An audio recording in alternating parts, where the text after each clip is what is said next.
নমস্কার বন্ধুরা, আচার্য ফ্যামিলি কিচেনে আপনাদের সকলকে স্বাগত জানাই। আজকে আমি পায়েস করে দেখাবো। পায়েস ঠিক এরকম ভাবে বানালে কখনো কালারটা চেঞ্জ হবে না, একেবারেই সাদা রঙের থাকবে। তাহলে তো চলুন দেখে নেওয়া যাক পায়েস বানানোর জন্য কি কি উপকরণগুলো লাগছে। প্রথমে আমি এখানে গোবিন্দভোগ চাল 100 গ্রাম নিয়েছি, আর নিয়েছি দুটো তেজপাতা, 6টা এলাচ, আর এখানে বেশ কয়েকটি কাজু ও কিশমিশ নিয়েছি, এগুলো ভেজে গার্নিশিং করার জন্য। আর এখানে নিয়েছি 100 গ্রাম বাতাসা, চিনির পরিবর্তে আমি এখানে বাতাসা ইউজ করব। আর নিয়ে নিয়েছি 25 গ্রাম কিশমিশ, যেটা আমি আগের থেকে জলে ভিজিয়ে রেখেছি আধ ঘন্টা। আর কাজুও নিয়ে নিয়েছি 25 গ্রাম, কাজুটাও আধ ঘন্টা ভেজানো রয়েছে। আর নিয়েছি ফুল ফ্যাট দুধ 1 লিটার। আর নিয়েছি 100 গ্রাম আমুল দুধের গুঁড়ো। আমুল দুধের গুঁড়োটা আমি পরে দুধের সাথে মিশিয়ে বেশ ঘন দুধ তৈরি করে নেব। চলুন তবে পায়েসটা কিভাবে বানাই দেখা যাক। প্রথমে গ্যাসটা জ্বালিয়ে কড়াটা গরম করে নিয়ে দিয়ে দিলাম 1 চামচ ঘি। ঘিটা মেল্ট হতে সময় দেব। দেখুন ঘি পুরোপুরি মেল্ট হয়ে গেছে। এখন খানিকটা গরম হতে দেব।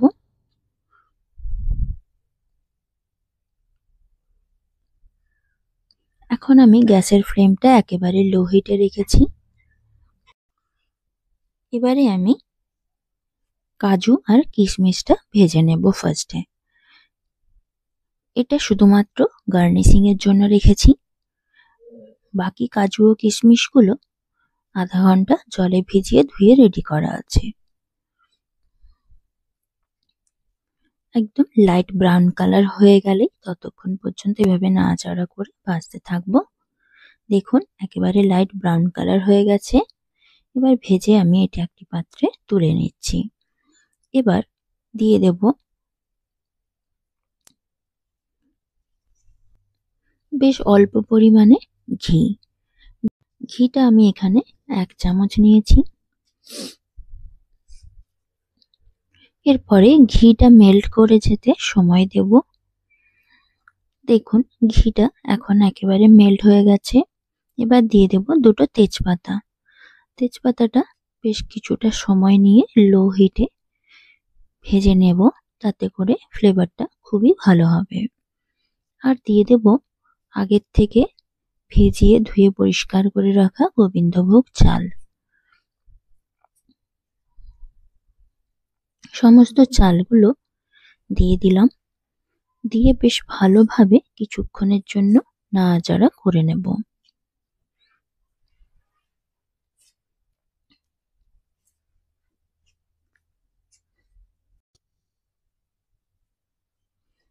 কিছুটা ফুটে উঠলেই দিয়ে দেব 1 লিটার ফুল ক্রিম দুধ। দেখুন ফুটে উঠেছে। এই পর্যায়ে আমি দিয়ে দেব 1 লিটার দুধ।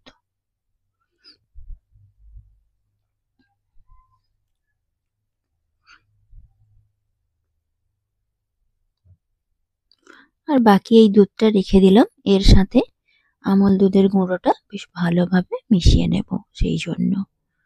এবার দিয়ে দেব থেঁতো করা 6টি এলাচ।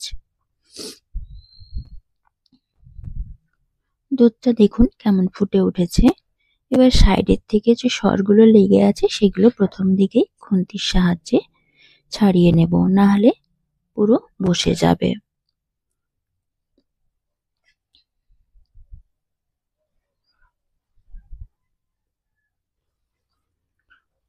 এবারে আমি দিয়ে দেব আগের থেকে ভিজিয়ে রাখা কাজু।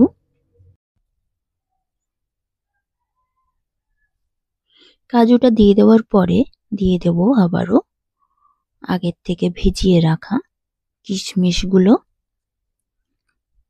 কিশমিশটাও আমি এখানে 25 গ্রাম নিয়েছি। দিয়ে বেশ ভালোভাবে নাড়াচাড়া করে নেব।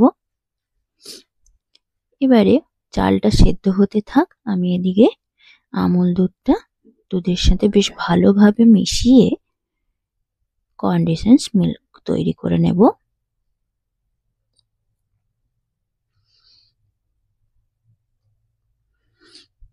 কনডেন্স মিল্ক যদি কারোর না থাকে তাহলে আপনারা ঠিক এভাবে কনডেন্স মিল্ক তৈরি করেও শেষে ইউজ করতে পারেন। এতে করে পায়েসের টেস্টটাও খুবই সুন্দর হবে। দিয়ে বেশ ভালোভাবে অল্প অল্প দুধ দিতে থাকবো আর মিশাতে থাকবো। একসাথে দিয়ে দিলে কিন্তু ডেলা পাকিয়ে যাবে। এখানে আমুল দুধটা পুরোপুরি 100 গ্রাম মিশিয়ে বেশ ভালোভাবে একটি কনডেন্স মিল্ক তৈরি করে নেব।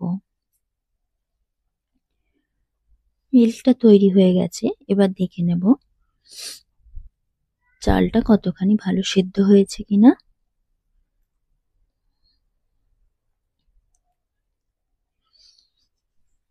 এখনো খুব একটা ভালো সেদ্ধ হয়নি, আরো কিছুটা সময় নিয়ে সেদ্ধ করে নেব।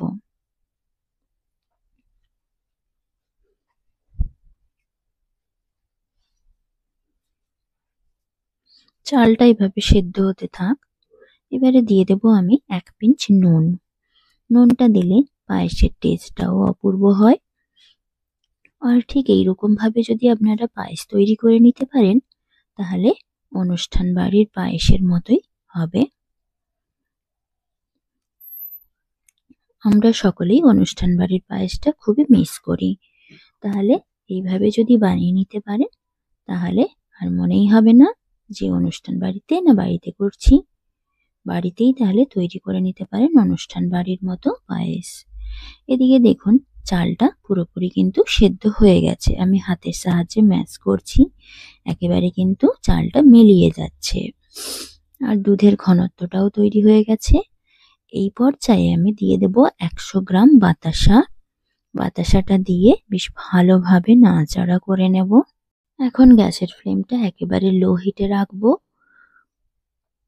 দিয়ে বেশ ভালোভাবে মিশিয়ে নেব। বাতাসা গলতে একটু সময় লাগে, আর বাতাসা দিয়ে করলে এর টেস্ট তো খুবই অসাধারণ হয়। আপনারাও ঠিক একই রকম পদ্ধতিতে করে দেখবেন, খুবই সুস্বাদু হবে। আর আমার এই পায়েসের রেসিপি যদি আপনাদের ভালো লাগে অবশ্যই আমার চ্যানেলটা সাবস্ক্রাইব করে আমার পাশে থাকবেন। সেই সঙ্গে বেল আইকনে প্রেস করে দেবেন যাতে করে সমস্ত নোটিফিকেশনগুলো সবার আগে পেয়ে যান। আর বন্ধুরা লাইক কমেন্ট শেয়ার করতে ভুলবেন না। এদিকে দেখুন আমুল দুধ দিয়ে কনডেন্স মিল্ক একদম তৈরি হয়ে গেছে। এবার বাতাসাটাও ঠিক ভালো মতো গলে গেছে। এই পর্যায়ে দিয়ে দেব পুরো দুধটা। দুধটা দিয়ে বেশ কিছুক্ষণ সময় নিয়ে মিডিয়াম ফ্লেমে নাড়াচাড়া করতে থাকবো। একটু পায়েসে বাতাসাটা দিয়ে দেওয়া হয়েছে, তাই এখন বেশ ভালোভাবে নাড়াচাড়া করতে হবে, না হলে তলায় কিন্তু বসে যাবে। দেখুন এই পর্যায়ে পায়েস কিন্তু আমার একেবারে পুরোপুরি রেডি হয়ে গেছে। একেবারে দেখুন দুধের ঘনত্বটা কতটা সুন্দর হয়েছে। আমি ঠিক এরকম পর্যায়ে নামিয়ে নেব, নাহলে পরে ঠান্ডা হলে কিন্তু একেবারে বসে যাবে, তাতে করে স্বাদটাও খুব ভালো হবে না। এই পর্যায়ে নামিয়ে নিতে হবে। এবার আমি একটি পাত্রে নামিয়ে নেব। দেখুন একটি বাউলে আমি সার্ভ করে দিয়েছি। কতটা সুন্দর হয়েছে, না তো কালার চেঞ্জ হয়েছে না কিছু, একেবারেই সাদা পায়েস হয়েছে। এবারে আমি আগের থেকে ভেজে রাখা কাজু আর কিশমিশটা দিয়ে বেশ ভালোভাবে গার্নিশ করে দেব। নমস্কার দর্শক বন্ধুরা, আপনারা ভালো থাকবেন। ফিরছি নতুন কোনো রেসিপি নিয়ে। ধন্যবাদ।